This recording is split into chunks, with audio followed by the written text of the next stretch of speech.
Shalom, Bapak Ibu jemaat yang terkasih.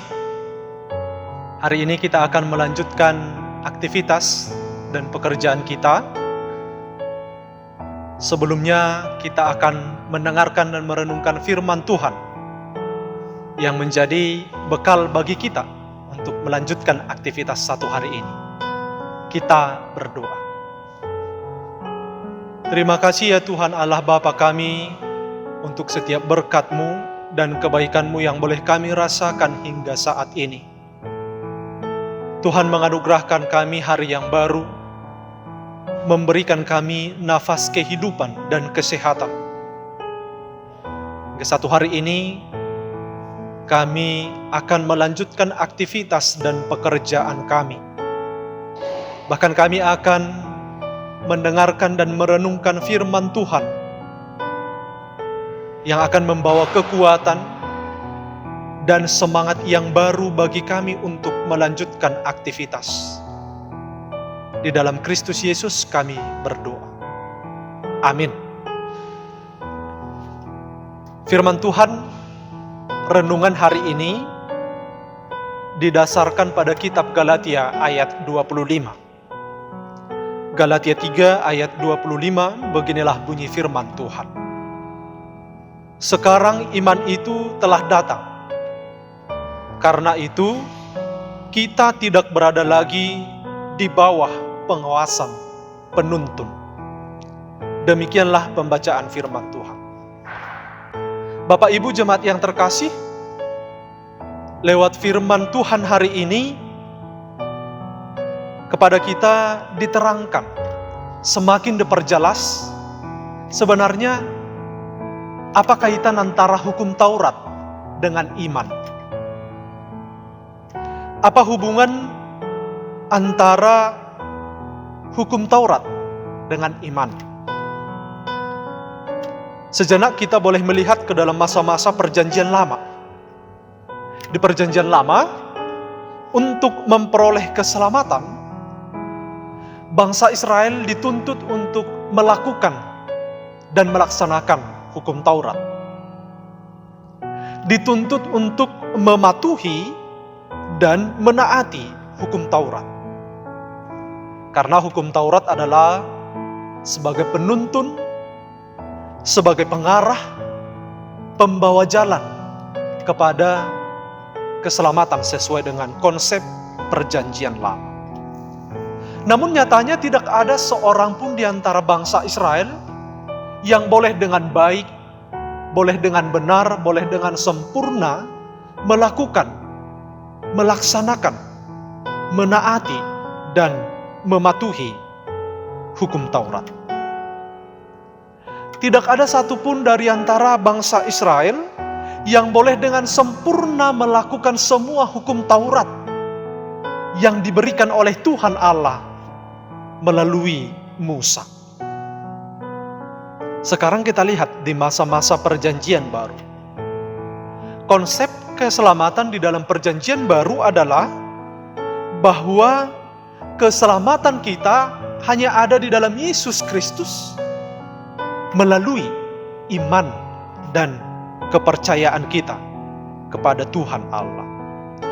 Tuhan Allah di dalam Yesus Kristuslah yang menjadi sumber keselamatan kita yang paling utama, yang paling penting di dalam kehidupan setiap orang percaya.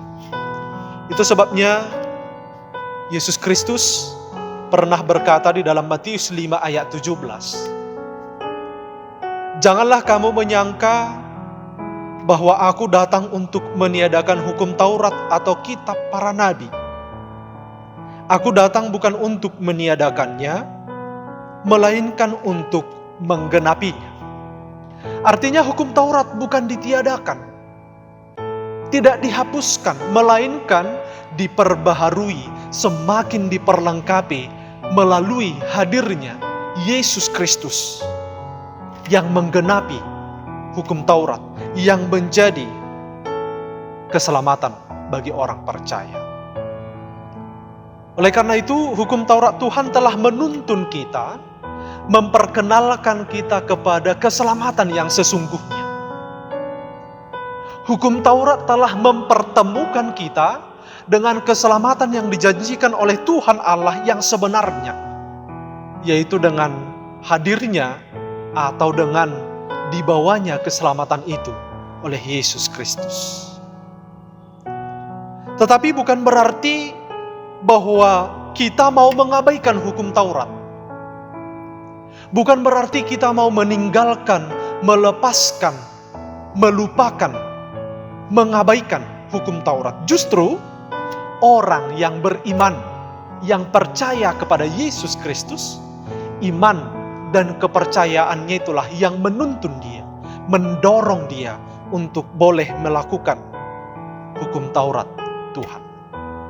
Justru orang yang sudah beriman kepada Yesus Kristus, iman itulah yang mendorong, menuntun, mengarahkan dia untuk satu langkah demi satu langkah, sedikit demi sedikit melakukan hukum Taurat Tuhan. Bapak Ibu jemaat yang terkasih, iman kita kepada Yesus Kristus yang sedemikianlah yang mau kita jaga, yang mau kita pelihara, yang mau kita semakin perkuat bahwa ingatlah, imanlah yang memampukan kita untuk semakin mengenal dan merasakan kehadiran Tuhan Allah, mengenal dan merasakan kehadiran Yesus Kristus di dalam setiap kehidupanmu. Meskipun mungkin di masa-masa sulit, di masa-masa susah. Ingat juga, imanlah yang memampukan kita untuk semakin mendekatkan diri kepada Tuhan Allah. Karena melalui iman itulah, melalui iman kepercayaan kita kepada Tuhan Allah, keselamatan yang dari Yesus Kristus, keselamatan yang dijanjikan Tuhan Allah akan nyata di dalam kehidupan setiap orang percaya. Amin. Kita berdoa. Terima kasih ya Tuhan Allah Bapa kami untuk kebenaran firman-Mu. Firman-Mu yang mengajarkan kami untuk memiliki iman yang teguh. Dengan iman kepercayaan kami, maka nyatalah janji-Mu di dalam kehidupan kami, yaitu janji tentang keselamatan yang sesungguhnya, yang sebenarnya, yang dibawakan oleh Yesus Kristus di dunia ini, bahkan di hidup kami masing-masing. Berkati seluruh jemaat-Mu satu hari ini di dalam melakukan aktivitasnya. Biarlah mereka boleh memiliki iman yang teguh, bahwa apapun yang dikerjakan, dimanapun berada, bahkan bagaimanapun kondisi dan keadaan para jemaat-Mu, ketika mereka boleh memiliki iman yang kokoh, yang teguh, di situ jugalah Tuhan ada, beserta dan bersama-sama dengan para jemaat. Inilah doa kami Tuhan, di dalam Yesus Kristus kami berdoa. Amin. Shalom, selamat melanjutkan aktivitas. Tuhan memberkati. Salam sehat.